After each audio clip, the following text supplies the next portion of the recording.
Hi friends, film Nagar బాగట్ట ఛానల్కి స్వాగతం సుస్వాగతం. మీరు ఇంతవరకు మన ఛానల్ని సబ్స్క్రైబ్ చేసుకోకపోతే వెంటనే చేసుకోండి ఫ్రెండ్స్. అలాగే ఈ వీడియో నచ్చినట్లయితే ఒక లైక్ కూడా చేసుకోండి. Thank you. 1947 జూలై 4వ తేదీన ఆంధ్రప్రదేశ్ రాష్ట్రంలో కృష్ణా జిల్లాలోని ఉయ్యూరులో గల కాటూరులో వంగవీటి సావిత్రమ్మ, సీతారామయ్య దంపతులకు జన్మించిన వంగవీటి రంగా పూర్తి పేరు వంగవీటి మోహన రంగారావు. ఆయనకు కోటేశ్వరరావు, వెంకటనారాయణరావు, శోభనా చలపతిరావు, రాధాకృష్ణమూర్తి అనే 4 అన్నయ్యలు కూడా ఉన్నారు. 1970లో రంగా గారి కుటుంబం విజయవాడకు మకాం మార్చింది. భారతదేశమంతా కాంగ్రెస్ పార్టీ హవా నడుస్తుండగా ఒక్క విజయవాడలో మాత్రం కమ్యూనిస్టుల ప్రభావం అధికంగా ఉండేది. ఇక రంగా పెద్దన్నయ్య చిన్న వయసులోనే చనిపోగా రెండో అన్నయ్య ఎస్పీఎస్ఆర్టీసీ ఉద్యోగిగా పనిచేశారు. మూడో అన్నయ్య 1989లో ఉయ్యూరి ఎమ్మెల్యేగా పనిచేశారు. ఇక నాలుగవ అన్నయ్య రాబిన్హుడ్ రాధాగా సుపరిచితులు. ఆయన 1974లో హత్యకు గురయ్యాడు. అన్నయ్య రాధాకృష్ణమూర్తి హత్య తరువాత 1981లో వంగవీటి మోహన్ రంగా రాజకీయ రంగ ప్రవేశం చేశారు. అప్పుడు కాంగ్రెస్ పార్టీ తన అభ్యర్థిని ఉపసంహరించుకోవడంతో రంగా పోటీలో నిలిచారు. జిల్లాలో రంగాకు అప్పుడు తెలుగుదేశం పార్టీ నాయకుడు, అందరూ నెహ్రూగా వ్యవహరించే దేవినేని రాజశేఖర్ ప్రధాన ప్రత్యర్థి. అయితే రంగా అన్నయ్య రాధాకృష్ణరావుకు భారత కమ్యూనిస్టు పార్టీ విజయవాడ కార్యదర్శి చలసాని వెంకటరత్నంతో మంచి అనుబంధం ఉండేది.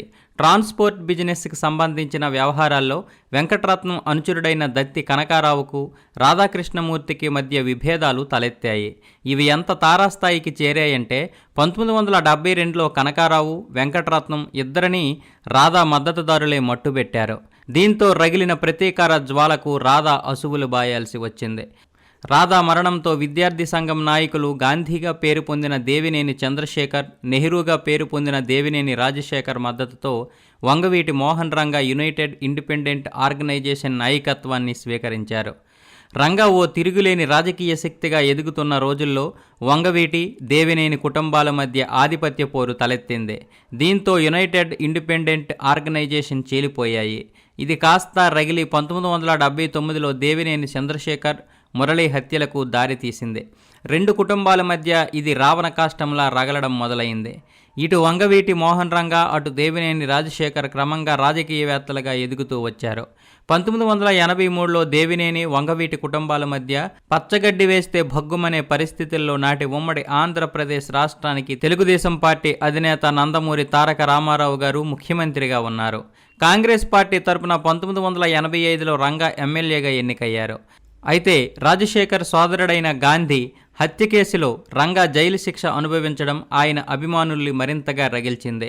1988 మార్చి 10వ తేదీన రాజశేఖర్ మరో సోదరుడు మురళి హత్యకు గురి కావడం పరిస్థితి మరింత జటిలమైంది. 1988 జూలై 10వ తేదీన కాపునాడు సభను పెద్ద ఎత్తున నిర్వహించి తలపెట్టారు రంగా. దీంతో ఆ సభ నిర్వహణకు కొద్ది రోజుల ముందు రంగాను అరెస్టు చేసి జైలుకు పంపించింది తెలుగుదేశం ప్రభుత్వం. నిజానికి ఇది టీడీపీ చేసిన పెద్ద తప్పిదంగానే చెప్పాలి. ఎందుకంటే రంగా అభిమానులకు ఆయనపై అభిమానం తారాస్థాయికి చేరింది. రంగా జైలులో ఉన్న కులాలకు అతీతంగా లక్షల మంది హాజరు కాగా సభా ప్రాంగణం రంగా నామస్మరణతో మారుమ్రోగిపోయింది. జైలు నుండి విడుదలైన తర్వాత జనచైతన్య బస్సు యాత్రను ప్రారంభించాడు రంగా. ఇక వ్యక్తిగత విషయానికొస్తే చెన్నుపాటి రత్నకుమారిని ప్రేమించి పెళ్లి చేసుకున్నాడు వంగవీటి మోహన్ రంగా. వీరికి 2 సంతానం. కొడుక్కి తన అన్నయ్య రాధాకృష్ణమూర్తి పేరే పెట్టుకున్నారు. కూతురి పేరు ఆశాకిరణ్. 1989లో రత్నకుమారి ఎమ్మెల్యేగా ఎన్నికయ్యారు. వంగవీటి రాధ తన తండ్రి మరణం తర్వాత రాజకీయ రంగ ప్రవేశం చేశాడు. రామ్ గోపాల్ వర్మ మోహన్ రంగ జీవితం నేపథ్యంలో రూపొందించిన వంగవీటి చిత్రం కూడా ఎన్నెన్నో వివాదాలకు దారితీసింది. రంగా ఈ లోకాన్ని వదిలి వెళ్లి 36 ఏళ్ళు అవుతుంది. అయినా కూడా ఇప్పటికే ఆయన పేరు విజయవాడలోనే కాదు, ఆంధ్రప్రదేశ్ రాష్ట్రమంతా సంచలనమే. కానీ నిజానికి రంగా ఆదర్శ నాయకుడా, రౌడీనా అనే ఓ విభిన్నమైన చర్చ కూడా జరుగుతూ ఉంటుంది. అభిమానులు మాత్రం ఆయనను ఓ ఉన్నతమైన ఆదర్శ భావాలు గల శక్తిగానే చూస్తారు. రంగా అంటే అర్థమైన వారు అభిమానిస్తారు, అర్థం కాని వారు శత్రువుగా చూస్తారనే పేరు ఆయనకుంది. మరో ఆసక్తికరమైన విషయం ఏంటంటే రంగాను కులాలకు అతీతంగా అభిమానించేవారున్నారు విజయవాడలో. 1987లో గోదావరికి వరదలు వచ్చినప్పుడు రంగా స్వయంగా ఉభయ గోదావరి జిల్లాలో నిత్యావసర వస్తువుల్ని, డబ్బుని సేకరించి పంపించారు. ఇది ఆయనకు తిరుగులేని గుర్తింపుని సంపాదించి పెట్టింది. పీటల నరసింహారావు అనే రిక్షా కార్మికుడు పోలీస్ లాకప్లో చనిపోతే విజయవాడకు వచ్చిన కోడెల శివప్రసాదరావును నగరం దాటి వెళ్లకుండా రిక్షా కార్మికుల సహాయంతో అడ్డుకుని సంచలనం సృష్టించాడు వంగవీటి మోహన్ రంగా. ఆ సందర్భంగా కోడెలకు వంగవీటికి మధ్య జరిగిన వాగ్వాదం రాష్ట్ర వ్యాప్తంగా పెద్ద ఎత్తున సంచలనాన్ని రేకెత్తించి నాటి తెలుగుదేశం ప్రభుత్వం పరువు పోయేలా చేసింది. విజయవాడ కృష్ణలంకకు వరదలు వచ్చిన ప్రతి సంవత్సరం ప్రజల్ని కంటికి రెప్పలా కాపాడుతూ తిరిగిలేని నాయకుడయ్యారు రంగా. అయితే ఇక్కడ విజయవాడకు సంబంధించి ఒక విషయాన్ని ప్రత్యేకంగా చర్చించుకోవాలి. 1970లలో విజయవాడలో పోలీస్ వ్యవస్థ నామమాత్రంగానే ఉండేది. ఏవైనా సంఘటనలు జరిగితే ప్రజలు పోలీసులను పెద్దగా పట్టించుకునేవారు కాదు. దీంతో ప్రజల మధ్య సెటిల్మెంటు స్టార్ట్ అయ్యాయి. అది కాస్త రౌడీయజం పెరిగిపోవడానికి దారితీసింది.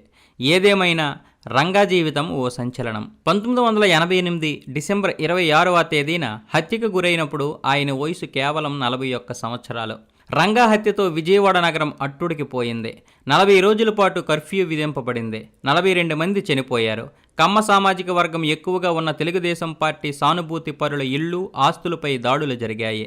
అంత చిన్న వయసులోనే ఆయన లెక్కలేనంతమంది అభిమానుల్ని సంపాదించుకున్నాడు. ప్రజల మనిషిగా పేరు పొందాడు.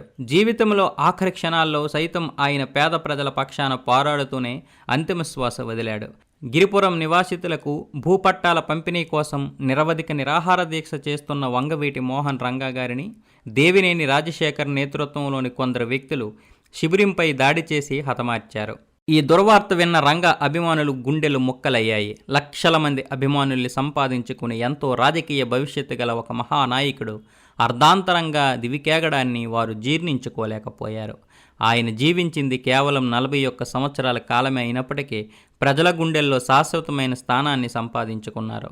రంగా అంటే ఆయన అభిమానుల దృష్టిలో ఒక పేరు కాదు, తిరుగులేని తారక మంత్రం. ఆయన ఒక వ్యక్తి కాదు, మహాశక్తి.